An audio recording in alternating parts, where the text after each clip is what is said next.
मेरा यानी नीलम सक्सेना का प्यार भरा नमस्कार। तो कैसे हैं आप सब? मैं काफी दिन बाद ऑनलाइन आ रही हूँ, है ना? बस कुछ कामों में भी उलझी हुई थी और फिर मेरी एक पुस्तक आई, इस बीच रिलीज हुई, जिसमें आप में से काफी लोगों ने ज्वाइन भी किया। ये एक काव्य संग्रह है, जिसे आप मेरे पीछे भी देख रहे होंगे। इसका नाम है मेरे महक रहे अल्फाज। जी हाँ, मेरे महक रहे अल्फाज। ये छोटी छोटी कविताओं का संग्रह है, जिसे मैं 4 लाइनर्स कहती हूँ, और जो आप लोगों को बहुत पसंद आते हैं और मुझे हर बार कहा जाता है कि बहुत अच्छे हैं। तो मैंने सोचा आप लोगों के लिए क्यों ना एक किताब ही प्रकाशित कर दूं। तो यदि आपको पसंद है तो आप इसे ज़रूर खरीदिएगा, ये अमेज़ॉन पे उपलब्ध है। इस बीच हमारे बीच पुष्पा जी, पवन जी, सुनील जी, गरिमा, अजय जी सब ज्वाइन कर लिए हैं। इसमें से काफ़ी लोग हमारे लिटरेरी वॉरियर ग्रुप के हैं और बहुत अच्छे कवि हैं, तो आप सबको देख के बहुत अच्छा लग रहा है। और चूंकि अब कई व्यूअर्स ज्वाइन कर लिए हैं, तो जो है शुरू करते हैं कविताओं का सिलसिला। तो पहले पेश है फिर से एक 4 लाइनर। आज के ज़्यादातर 4 लाइनर्स मेरे महक रहे अल्फाज में से ही हैं। तो जिन्होंने इस पुस्तक को पढ़ा है उनको और मज़ा आएगा। तो जख्म कुरेदने से क्या फायदा, जो बुरा हुआ उसे जाओ भूल। जख्म कुरेदने से क्या फायदा, जो बुरा हुआ उसे जाओ भूल। जो सबक सीखे वो दिल में बसा लो और समय की धारा में जाओ झूल। जो सबक सीखे वो दिल में बसा लो और समय की धारा में जाओ झूल। तो हमारे बीच अब कुछ और लोग आ गए हैं। गरिमा और अजय जी का कमेंट्स तो मैं ले चुकी हूँ। लाखू जी आ गए हैं, विनीता जी भी आ गई है। नमस्कार विनीता जी, आप आती हैं, बहुत अच्छा लगता है, आपका आशीर्वाद मिल जाता है। और मीरज जी और अजय जी बोल रहे हैं बहुत बढ़िया। गरिमा जी भी बहुत बढ़िया बोल रही हैं। सुनील जी बोल रहे हैं आपको बहुत बहुत बधाई आपकी नई किताब के लिए। बहुत शुक्रिया सुनील जी। चौधरी जी, सुनील चौधरी जी भी ज्वाइन कर लिया, अरे वाह, नमस्कार लिख रहे हैं। पुष्पा जी वहाँ लिख रही हैं। बलविंदर जी, चौधरी जी बोल रहे हैं मैं भी आ गया हूँ, देख लिया जी मैंने। और श्वेता जी बहुत खूब बोल रही हैं।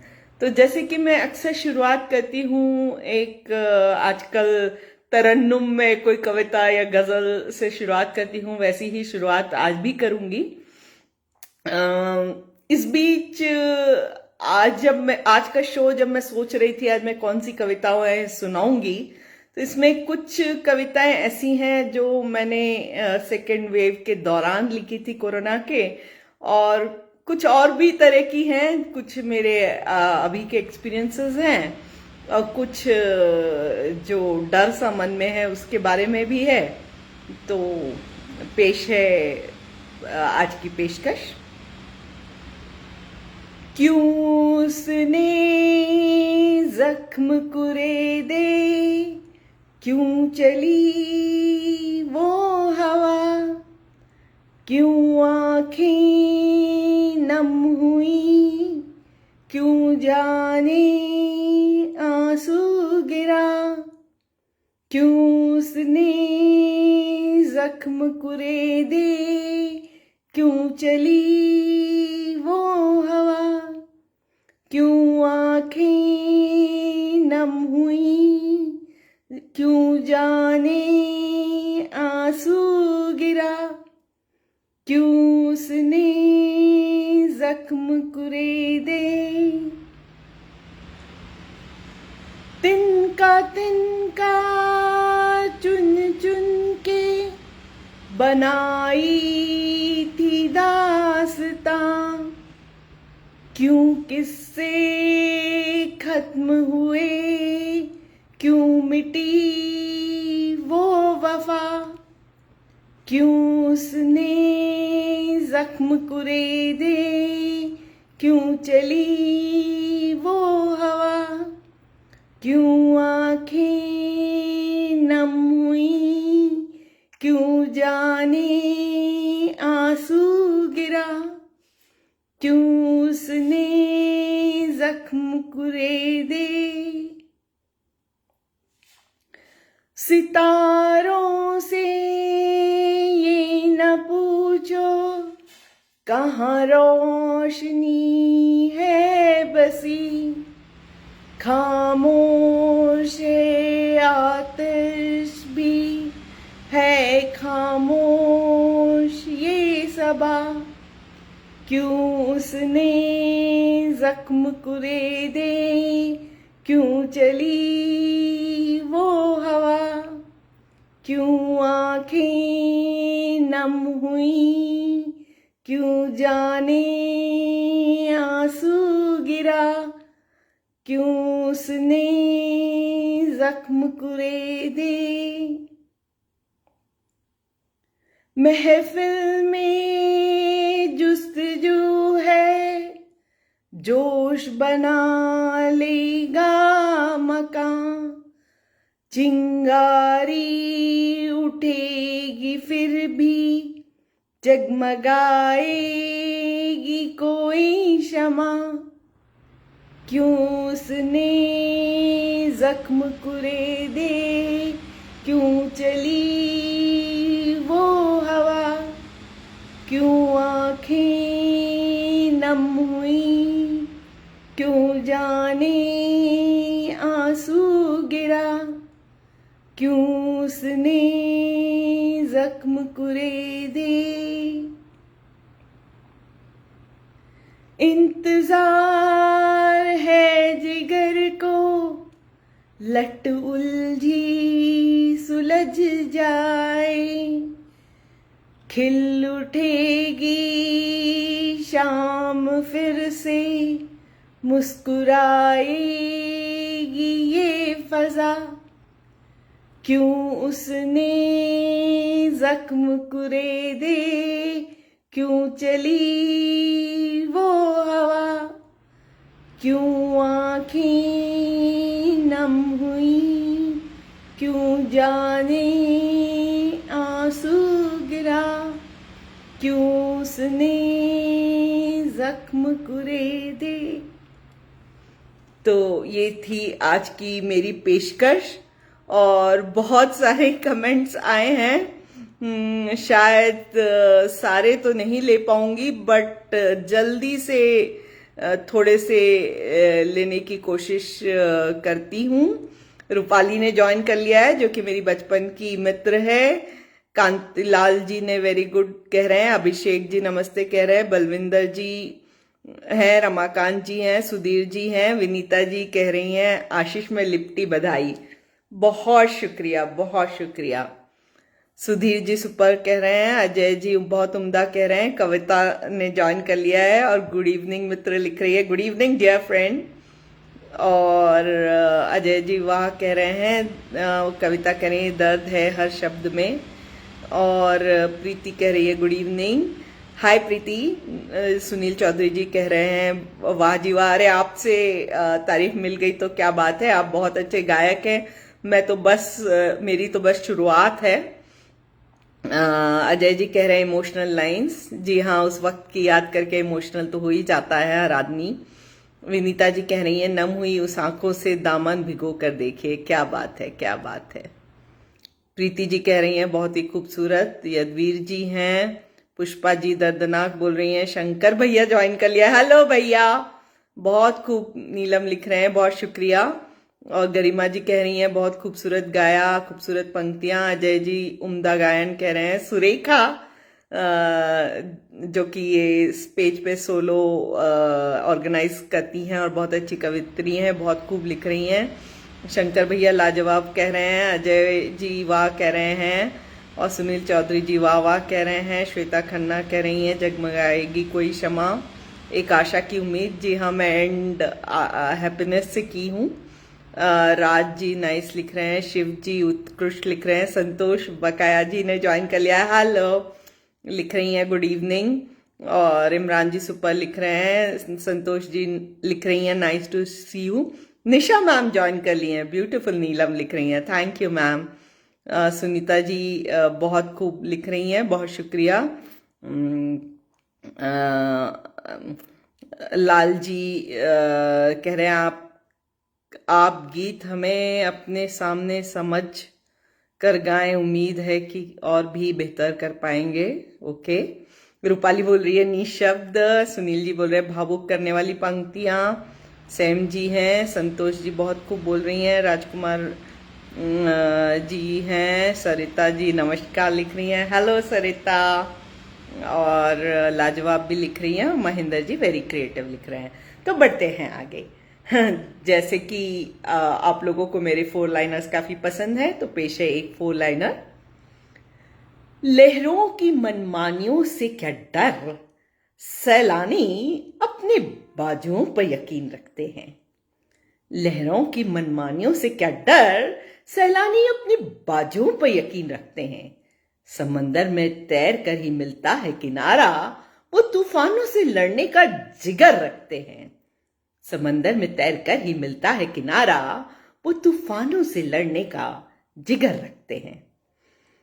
तो जो है अफजल जी ज्वाइन कर लिए हैं, निशा मैम लिख रहे हैं Neelam didn't know you sing so well, even I didn't know ma'am, I discovered in last 1 year. Shiv Sharma ji लिख रहे हैं मार्मिक रचना, श्रुति हाय लिख रही हैं, सरिता वहा लिख रही हैं। तो बढ़ते हैं आगे।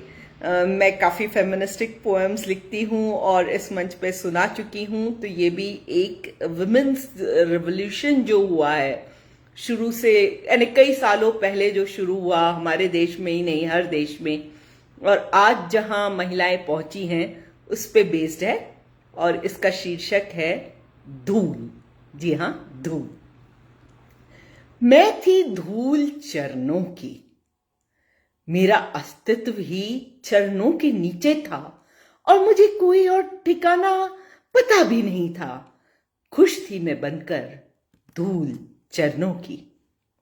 मैं थी धूल चरणों की, मेरा अस्तित्व ही चरणों के नीचे था, और मुझे कोई और ठिकाना पता भी नहीं था। खुश थी मैं बनकर धूल चरणों की। किसी ने मुझे अपने जूतों से मसला, मैंने उफ तक नहीं की। किसी ने मुझे अपने हाथ में लिया, फूंक के साथ उड़ा दिया। मैं उड़ी और फिर पहुंच गई चरणों के नीचे। आखिर थी मैं धूल चरणों की। किसी ने मुझे अपने जूतों से मसला, मैंने उफ तक नहीं की। किसी ने मुझे अपने हाथ में लिया और फूंक के साथ उड़ा दिया। मैं उड़ी और फिर चरणों के नीचे पहुंच गई। आखिर थी मैं धूल चरणों की। पर जब उस शख्स ने मुझे फूंक से उड़ाया था, मुझे नजर आए कुछ और ही मंजर। कई तिनकों को मैंने पहाड़ की तरह सीना ताने देखा। कई धाराओं को मैंने एक मस्त नदी की तरह बहते देखा। हवाओं का शांत रूप भी देखा और उसका रौद्र रूप भी देखा। नहीं, मेरी फितरत में सिर्फ धूल बनना ही नहीं लिखा था। मैं भी सीना तान खड़ी हो सकती थी, मैं भी बह सकती थी, मैं भी उड़ सकती थी। जब उस शख्स ने मुझे फूंक से उड़ाया था, मुझे नजर आए कुछ और ही मंजर। कई तिनकों को मैंने पहाड़ की तरह सीना ताने देखा। कई धाराओं को मैंने एक मस्त नदी की तरह बहते देखा। हवाओं का शांत रूप भी देखा और उसका रौद्र रूप भी देखा। नहीं, मेरी फितरत में सिर्फ धूल बनना ही नहीं लिखा था। मैं भी सीना तान सकती थी, मैं भी बह सकती थी, मैं भी उड़ सकती थी। आखिर एक दिन हिम्मत आ ही गई। हाँ, अब मैं उड़ती हूं, हवाओं से बातें करती हूं, समंदर की नमकीन लहरों से बहती हूं, नीले आसमान को छूती हूं, खुद पर यकीन करती हूं, और बना लिया है मैंने मकान जिसमें बसती है खुद से बेपनाह मोहब्बत। आखिर एक दिन हिम्मत आ ही गई। हाँ, अब मैं उड़ती हूँ, हवाओं से बातें करती हूँ, समंदर की नमकीन लहरों से बहती हूँ, नीले आसमान को छूती हूँ, खुद पर यकीन करती हूँ, और बना लिया है मैंने मकान जिसमें बसती है खुद से बेपनाह मोहब्बत। अपना अस्तित्व अब मैं नहीं भूलती, अपना अस्तित्व अब मैं नहीं भूलती। हाँ, मैं तिनका ही हूं, हाँ मैं तिनका ही हूं, पर मैं वो तिनका हूं जिसकी जगह चरणों में नहीं फलक पे है। हाँ मैं तिनका ही हूं, पर मैं वो तिनका हूं जिसकी जगह चरणों में नहीं फलक पर है। तो ये थी मेरी कविता धूल, और आशा है आप सभी को पसंद आई होगी। और कुछ कमेंट्स लेने की कोशिश करती हूँ। और रिमझिम ने भी ज्वाइन कर लिया है, जो बहुत अच्छी पोएट है, गुड इवनिंग लिख रही हैं। राजकुमार जी लिख रहे हैं एक गजल इफ यू डोंट माइंड। एक मैं सुना चुकी हूँ, हर बार एक ही गजल सुनाती हूँ। गरिमा जी सुपर लिख रही हैं, परमिता जी वहां लिख रही हैं, और प्रमोद जी ने स्टार्स भेजे, थैंक यू। और अफजल जी हेलो लिख रहे हैं, रिमझिम वेरी ट्रू लिख रही हैं, श्वेता वेरी इंप्रेसिव लिख रही हैं, गरिमा मार्मिक लिख रही है, विनीता जी लिख रही हैं न रिश्तों की धूप न प्यार की बौछारें। सही कहा आपने। राज चौधरी जी लिख रहे हैं सुंदर बातें करती हैं। पुष्पा जी लिख रहे हैं बहुत खूब सीख बालिकाओं को। सुनील चौधरी जी लिख रहे हैं रोश का आभास है पर परवास खुशी की अंतत सकारात्मक। Thank you so much.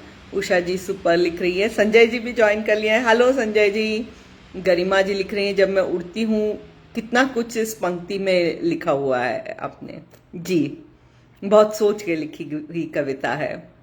Sanjay ji बहुत खूब लिख रहे हैं, रिमझिम लिख रही हैं वहां सुंदर अभिव्यक्ति। कविता लिख रही है बहुत खूब, एक स्त्री को धूल से फलक तक का रास्ता देने का। Thank you. ये रास्ता तो स्त्रियों ने खुद ढूंढा है, मैं तो बस उसका बयां कर रही हूँ। जितेंद्र जी ज्वाइन कर लिए हैं, कन्हैया जी ज्वाइन कर लिए हैं, और दिनेश शर्मा जी ज्वाइन कर लिए हैं। तो फिर पेश है एक 4 लाइनर। हराने वाली हर आवाज को काटने के लिए उठा लेना तुम दुधारी तलवार।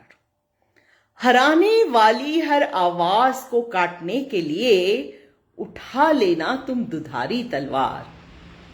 वक्त जब भी चुनौती दे तेज कर देना चलने की रफ्तार। वक्त जब भी चुनौती दे तेज कर लेना चलने की रफ्तार। तो हमारे बीच कुछ और लोग ज्वाइन कर लिए हैं। शोभा बुआ जी ने ज्वाइन कर लिया है, थैंक यू बुआ जी फॉर ज्वाइनिंग। कोई बात नहीं, आप लेट हुई, आप फिर से सुन लीजिएगा। सलमा जी ने ज्वाइन किया है, कन्हैया जी ने ज्वाइन किया है, आनंद कुमार जी ने ज्वाइन किया है, केवल राम जी ने ज्वाइन किया है, रमेश जी ने नंबर पूछ रहे हैं। अरे भैया, हमारे पास कोई नौकरी की एजेंसी नहीं है, नंबर ना पूछें, नंबर हम बताते भी नहीं है। और सुनील जी बेहतरीन बोल रहे हैं, बहुत शुक्रिया सुनील जी। तो अगली कविता जो मैं पेश करने जा रही हूं उसका शीर्षक है वक्त का चाकू। वक्त के चाकू की नोक बड़ी ही पैनी होती है और ये चाकू काटता ही रहता है। वक्त के चाकू की नोक बड़ी ही पैनी होती है और ये चाकू काटता ही रहता है। कभी ये एहसासों को काट देता है और मन हो जाता है खाली खाली। ना आंसू दामन में बचते हैं, न मुस्कान लबों पर ठहरती है, और आंखें हो जाती हैं कोरी कोरी। ये देख देख वक्त ठहाके मारता है और चल पड़ता है आगे किसी और के एहसास खत्म करने। कभी ये रिश्तों को धीरे धीरे घिसता है। रिश्ते पहले खोखले होते हैं और फिर उसके जिस्म के टुकड़े टुकड़े हो जाते हैं और गिर जाता है वो। मन लाख चाहे रिश्तों के इस टुकड़े को सी नहीं सकता। अक्सर देखा है मैंने लोगों को रिश्तों के इन टुकड़ों को बटोरते हुए, रोते हुए, चीखते हुए, पर बीते लम्हे कहाँ वापस आते हैं। तो इसलिए जैसा कि मैंने पहले ही 4 लाइनर में कहा, सहेज के रखिए, अपने रिश्तों को सहेज के रखिए, अपनी मोहब्बत को सहेज कर रखिए, अपने एहसासों को सहेज कर रखिए। और कुछ कमेंट्स लेने की कोशिश करती हूँ। और शोभा बुआ जी वाह बोल रही हैं, श्वेता क्या बात बोल रही हैं, सीताराम जी सुपर बोल रहे हैं, गरिमा बहुत उम्दा बोल रही हैं। मीर जी को वक्त जब भी चुनौती देता है बहुत पसंद आई, बहुत शुक्रिया। सुनील चौधरी जी बोल रहे हैं बढ़िया बात है, नीलम जी तेज कर लेना अपनी रफ्तार। जी मैं तो ऐसे ही करती हूँ। और आशा जी गुड बोल रही हैं, अरविंद जी वेरी नाइस बोल रहे हैं, मीर जी बहुत ही अच्छी कविता बोल रहे हैं, जितेंद्र जी बहुत ही खूब बोल रहे हैं, शिव शर्मा जी प्रशंसनीय बोल रहे हैं, अजय जी सही बात बोल रहे हैं, विनीता जी बोल रही हैं समय साथ चलो। और पुष्पा जी सच कहा आपने, कीमती लम्हे। सीताराम जी वेरी नाइस बोल रहे हैं, रिमझिम जी इंस्पायरिंग 4 लाइन बोल रही हैं, मंजू जी ज्वाइन कर ली हैं, वेरी नाइस बोल रही हैं। सुनील जी सच कह रहे हैं आप बोल रहे हैं, गायत्री ने भी ज्वाइन कर लिया, हेलो गायत्री। तो बढ़ते हैं आगे। एक फोन लाइनर पहले, वक्त का न होना ये तो बहाना है, इस शहर में हर कोई बेगाना है। वक्त का न होना ये तो एक बहाना है, इस शहर में हर कोई बेगाना है। कोई कतराता है हाथ मिलाने से, किसी के लिए दोस्ती गुजरा जमाना है। कोई कतराता है हाथ मिलाने से, किसी के लिए दोस्ती गुजरा जमाना है। तो दोस्तों हाथ मिलाने से तो कतराना चाहिए कोरोना के वक्त में, पर बाकी समय तो हाथ मिलाते रहना चाहिए, दोस्तों से भी रिश्तेदारों से भी, क्योंकि यही सब है जो आपका साथ देते हैं, पूरी जिंदगी निभाते हैं साथ। सलमा जी बोल रही हैं मैं भी पोएट हूँ, बहुत बढ़िया, आप भी पोएट हैं, अच्छा लगा, उर्दू पोएट। मैं भी हिंदुस्तानी में लिखती हूँ, कुछ कुछ उर्दू लफ्ज इस्तेमाल कर लेती हूँ। विजय दुबे जी ने ज्वाइन कर लिया, वेलकम बोल रहे हैं। निवी डियर ने भी ज्वाइन कर लिया है और बोल रही है hello Neelam ji I am here. आपका जी बड़ा अच्छा लग रहा है। और अजय जी वाह वाह लाजवाब बोल रहे हैं, शिव शर्मा जी वाह जी बोल रहे हैं, राजेश जोशी भी ज्वाइन कर लिए। अरे हेलो हेलो, आज तो दिल खुश हो गया भाई, मैंने भी ज्वाइन कर लिया है। नीलम बोल रहे हैं आप भी बहुत अच्छे कवि हैं, और गायत्री जोशी अद्भुत सृजन बोल रही हैं। तो बढ़ते हैं आगे। रेल में नौकरी करती हूँ, तो रेलगाड़ी के बारे में लिखना तो बनता ही है ना। तो कुछ दिनों पहले मैं सफर पे गई थी माथेरान। तो माथेरान का ये मेरा तीसरा सफर था, और पहली 2 बार पूरी जर्नी हमने रेलगाड़ी से तय की थी, परंतु इस बार पता चला कि पूरे रास्ते रेलगाड़ी नहीं चलती है, तो उसको मैंने जिंदगी से कुछ कनेक्ट किया है और वो आपको सुनाना चाहूंगी। रेलगाड़ी का सफर। जब मैं पहली बार इस रेलगाड़ी में बैठी थी, ना आगे की फिक्र थी, ना बीते पल की चिंता थी। मैं तो बस उन लम्हों में और उस साथ में यूं गुम हो गई थी जैसे हम एक हों। जब धीरे धीरे रेलगाड़ी के पहिए खिसकते, मैं अपनी जिंदगी को भी खुशी खुशी आगे बढ़ते हुए देखती। जब मैं पहली बार इस रेलगाड़ी में बैठी थी, ना आगे की फिक्र थी, ना बीते पल की चिंता थी। मैं तो बस उन लम्हों में और उस साथ में यूं गुम हो गई थी जैसे हम एक हों। जब धीरे धीरे रेलगाड़ी के पहिए खिसकते, मैं अपनी जिंदगी को भी खुशी खुशी आगे बढ़ते हुए देखती। कुछ साल बीते और मैं वापस उस रेलगाड़ी में बैठ वही यात्रा कर रही थी। जाने की और पहुंचने की जगह भी तय थी, मंजर भी वही थे, पर खो सी गई थी लम्हों की मिठास। एक सवाल बार बार जहन में उठता और मैं उसे दबा देती, क्या ये सफर मुझे मुझसे फिर मिला देगा? सच कुछ ऐसा ही नैरंग हुआ और मैं खोजती ही रही खुद को, उन दरख्तों में, उन कोह में, उस आसमान में, और हर जगह पाती ही रही खुद को। कुछ साल पहले बीते और मैं वापस उस रेलगाड़ी में बैठ वही यात्रा कर रही थी। जाने की और पहुंचने की जगह भी तय थी, मंजर भी वही थे, पर खो सी गई थी लम्हों की मिठास। एक सवाल बार बार जहन में उठता और मैं उसे दबा देती, क्या ये सफर मुझे मुझसे फिर मिला देगा? सच कुछ ऐसा ही नैरंग हुआ और मैं खोजती ही रही खुद को, उन दरख्तों में, उस कोह में, उस आसमान में, और हर जगह पाती ही रही खुद को। अभी कुछ दिनों पहले वहां फिर जाना हुआ। पता चला कि अब ट्रेन नीरल से माथेरान तक चलती ही नहीं। वो तो मात्र 2 किलोमीटर का सफर तय करती है। क्या ये यात्रा यूं ही अधूरी थी, जैसे मेरे एहसास अधूरे थे जब मैं एक बार फिर आई थी खुद को खोजने?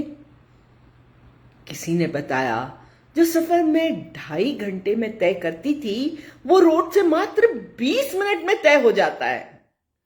किसी ने बताया जो सफर पहले मैं 2.5 घंटे में तय करती थी, वो रोड से मात्र 20 मिनट में तय हो जाता है। और मजबूरन मैं भी वो 20 मिनट के सफर पर निकल पड़ी।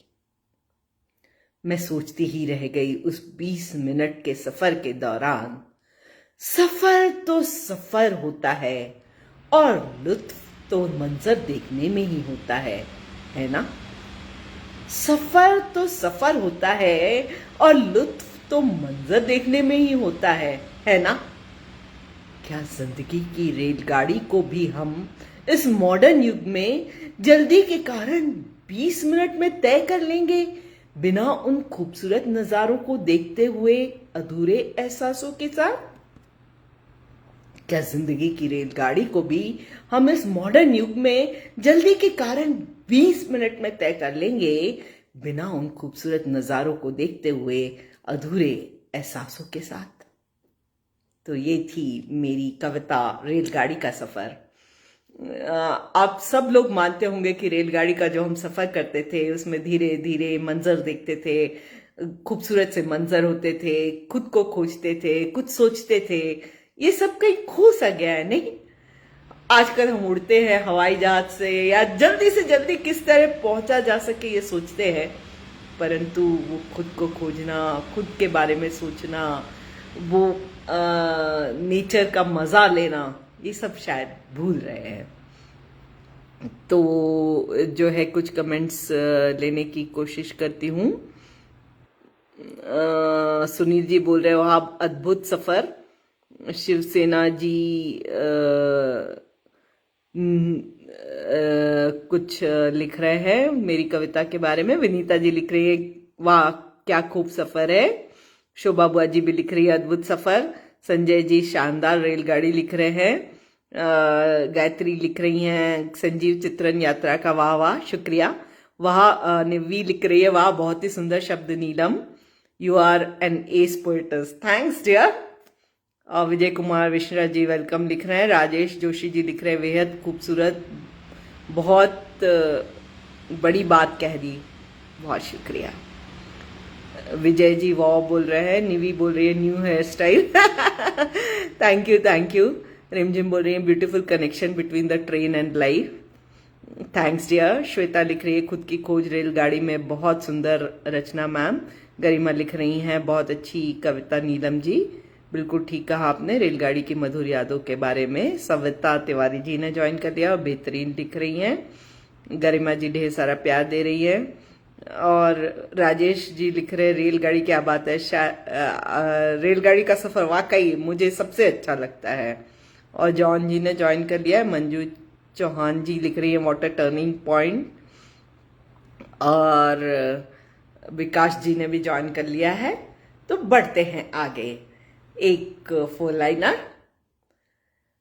दूर जाते हुए वो कश्ती, वो मुसाफिर, वो पल, याद तो बहुत आते हैं, पर जानता हूं वो है सिर्फ गुजरा हुआ कल। दूर जाते हुए वो कश्ती, वो मुसाफिर, वो पल, याद तो बहुत आते हैं, पर जानता हूं वो है सिर्फ गुजरा हुआ कल। और वीरेंद्र जी वेरी गुड बोल रहे हैं और विजय जी बोल रहे हैं गुड आपकी बातें। तो अगली जो कविता है ये मैं रोज एक आदमी को देखती हूँ पिछले कुछ दिनों से, और क्या देखती हूँ और क्या विचार मेरे मन में आते हैं ये आपको कविता में सुनाऊंगी। कविता का शीर्षक है वो काले कोट वाला आदमी। जी हाँ, वो काले कोट वाला आदमी। जब भी मेरी कार मुड़ती है उस चौक पर, रोज देखती हूं उस आदमी को जो पहने हुए होता है एक काला कोट, ऐसा कोट जो उसकी अमीरी की याद बनकर शायद उसके जिस्म से लिपटा रहता है। जब भी मेरी कार मुड़ती है उस चौक पर, रोज देखती हूं उस आदमी को जो पहने हुए होता है एक काला कोट, ऐसा कोट जो उसकी अमीरी की याद बनकर शायद उसके जिस्म से लिपटा रहता है। उसके हाथों में अब भी एक बेत होती है जिसकी कारागरी किसी को भी लुभा सकती है।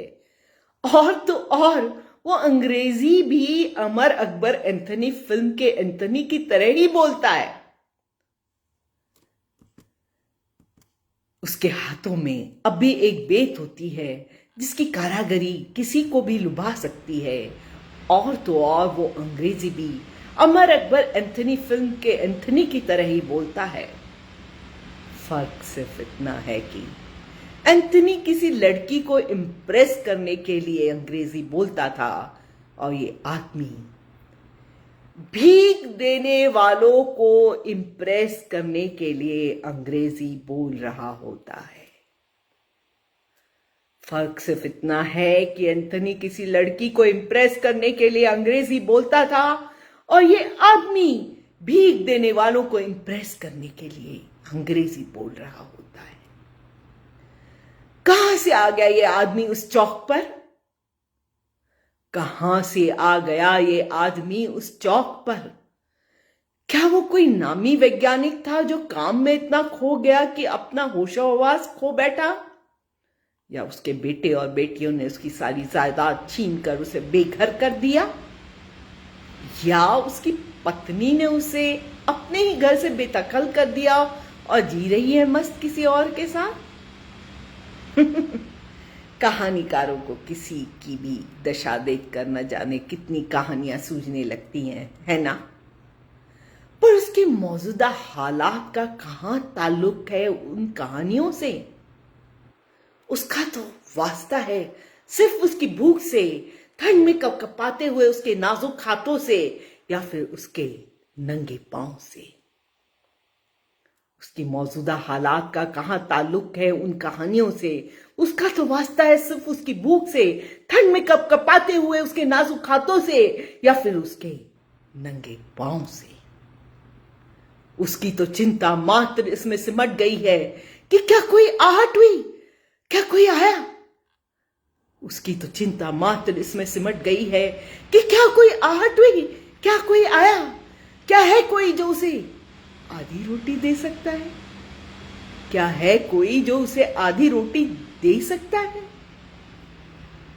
शायद उसे कभी याद आती होंगी वो पुरानी बातें, पर रात में सर्दी में जब बिना कंबल सोना पड़ता होगा, वो फिर लपेट लेता होगा उन यादों को किसी गठरी में और फेंक देता होगा उन्हें पास बहती गंदगी से भरी नाली में।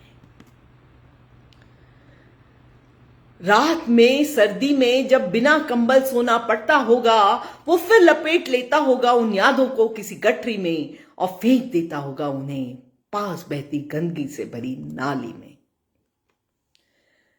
क्या फायदा उन यादों का जिनका उजाला आज तलक पहुंचे ही ना? क्या फायदा उन यादों का जिनका उजाला आज तलक पहुंचे ही ना? तो ये थी मेरी कविता वो काले कोट वाला आदमी। को कुछ कमेंट्स लेने की कोशिश करती हूं।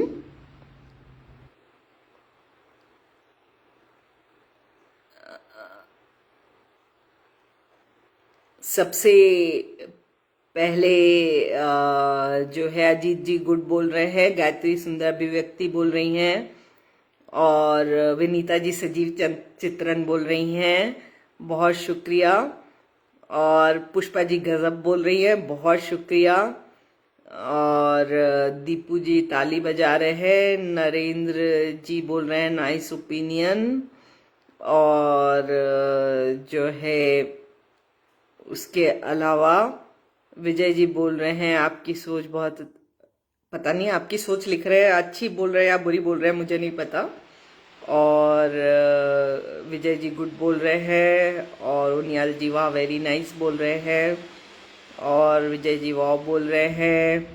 सुनील जी बोल रहे हैं बेहद खूबसूरत प्रस्तुति, बहुत शुक्रिया सुनील जी। मंजू जी वेरी रियलिस्टिक बोल रही है। जी हाँ जी, ये वही कविता है जो मैं महसूस की थी कुछ दिनों से, और मैंने इसे कल कागज पे उतारा था। राजकुमार जी को कविता पसंद आई, और श्वेता बोल रही वाह क्या बात है। तो पढ़ते हैं आगे, और मैं सुनाना चाहूंगी आपको एक फिर से 4 लाइनर। ये बूंदे, ये शाम और बूंदों का टिमटिमाना कर देते हैं मन को मतवाला और दीवाना। ये बूंदे, ये शाम और बूंदों का टिमटिमाना कर देते हैं मन को मतवाला और दीवाना। महफूज रखे दुनिया को खुदा इसी खुशी से, ना कोई गम हो न दर्द हो न हो ये कोरोना। महफूज रखे दुनिया को खुदा इसी खुशी से, ना कोई गम हो न दर्द हो न हो ये कोरोना। तो चूंकि अभी ओमिक्रॉन की थ्रेट वापस आ गई है, कोविड के नंबर फिर बढ़ रहे हैं, तो ये आप सभी से एक निवेदन रूपी कविता है जो कि आपको आशा है कहीं कुछ अफेक्ट करेगी, और अगर करी तो मुझे बहुत खुशी होगी। राजकुमार जी बोल रहे हैं बहुत ही सुंदर प्रस्तुति, बंटी जी ने ज्वाइन कर लिया है और मेरी क्रिसमस बोल रहे हैं। ब्रिजमोहन जी फेबुलस बोल रहे हैं, और विजय जी को कविता सुंदर लग रही। अंजलि दी आपसे शिकायत है, आप इतना लेट ज्वाइन की है, अब आपको फिर से 2 बार देखना होगा। और हसमुख जी ज्वाइन कर लिए हैं, गरिमा बहुत खूब बोल रही हैं, गायत्री उत्कृष्ट बोल रही हैं, रविकांत जी को कविता पसंद आई। तो ये आज की मेरी आखिरी प्रस्तुति। थोड़ा संभल जाओ। घर से निकली तो भीड़ बहुत दिख रही थी, पर मास्क की कमी ये बहुत खलक रही थी। घर से निकली तो भीड़ बहुत दिख रही थी, पर मास्क की कमी ये बहुत खल रही थी। लोग मास्क निकालकर खूब बातें बना रहे थे, मास्क पहने हुए लोगों का मजाक भी उड़ा रहे थे। लोग मास्क निकालकर खूब बातें बना रहे थे, मास्क पहने हुए लोगों का मजाक भी उड़ा रहे थे। कुछ का मास्क तो था, पर ठुड्डी पे चढ़ा था। पहली और दूसरी कोरोना वेव का कोई फर्क नहीं पड़ा था। कुछ का मास्क तो था, पर ठुड्डी पे चढ़ा था। पहली और दूसरी कोरोना वेव का कोई फर्क नहीं पड़ा था। किसी को इंस्पेक्टर ने डांटा, तुम्हारा मास्क कहाँ है? पैंट की जेब से निकालकर बोला, बस यही है, यहाँ है। किसी को इंस्पेक्टर ने डांटा, तुम्हारा मास्क कहाँ है? पैंट की जेब से निकालकर बोला, बस यही है, यहाँ है। टीनेज बच्चों की गैंग पार्क में मानो पिकनिक मना रही थी, मास्क निकाल निकाल कर उसकी होली जला रही थी। टीनेज बच्चों की गैंग पार्क में मानो पिकनिक मना रही थी, मास्क निकाल निकाल कर उसकी होली जला रही थी। इतनी जल्दी भूल गए थे कि कोई परिवार नहीं बचा था। इस कोरोना नामक नाग ने हर किसी को डसा था। इतनी जल्दी भूल गए थे कि कोई परिवार नहीं बचा था। इस कोरोना नामक नाग ने हर किसी को डसा था। अब फिर कोरोना से पीड़ित लोगों की संख्या बढ़ने लगी है। ओमिक्रॉन की घंटी भी बहुत जोरों से बजने लगी है। अब फिर कोरोना से पीड़ित लोगों की संख्या बढ़ने लगी है। ओमिक्रॉन की घंटी भी बहुत जोरों से बजने लगी है। हाथ जोड़कर विनती करती हूँ कि थोड़ा सा संभल जाओ, 6 फुट की दूरी रखो और कृपया कृपया मास्क लगाओ। हाथ जोड़कर विनती करती हूँ कि थोड़ा सा संभल जाओ, 6 फुट की दूरी रखो और कृपया कृपया मास्क लगाओ। तो ये थी मेरी सबको चेतावनी करती हुई एक कविता। सरिता नमस्कार लिख रही हैं, अंजलि जी बोल रही है सच में लोग मास्क भूल जाते हैं, और सरिता वाओ बोल रही हैं, और गरिमा बोल रही सच्चाई बयान कर दिया आपने। शिव शर्मा जी बोल रहे हैं कटु सत्य। अंजलि जी बोल रही हैं बच्चे तो बड़ों की नकल करते हैं। सही कहा, अगर हम फॉलो करेंगे तो बच्चे भी फॉलो करेंगे। गायत्री बोल रही है बहुत सुंदर शीर्षक, सत्य उकेर दिया। और विनीता जी थम्स अप दे रही है। तो गरिमा जी बोल रही हैं बहुत ही अच्छी और ज़रूरी कविता। तो जाते जाते एक 4 लाइनर, चूंकि नया साल आने ही वाला है तो ये 4 लाइनर इस नए साल पे है। नए साल की कविताएं अगली बार जब मेरी प्रस्तुति होगी तब सुनाऊंगी।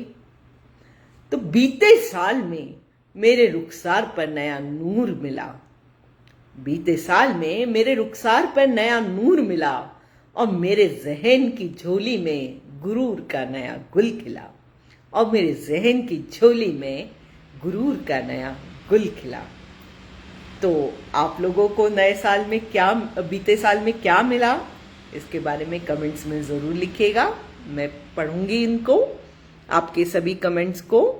और गरिमा जी तालियां बजा रही हैं, रविकांत जी बहुत खूब बोल रहे हैं, पवन जी ने अभी ज्वाइन किया है और नाइस बोल रहे हैं। तो दोस्तों आज की मेरी प्रस्तुति यही खत्म होती है। आपसे फिर मिलेंगे 15 दिन बाद। तब के लिए खुदा हाफिज। विनीता जी बोल रही है जल्दी आना। जरूर आऊंगी, जरूर आऊंगी।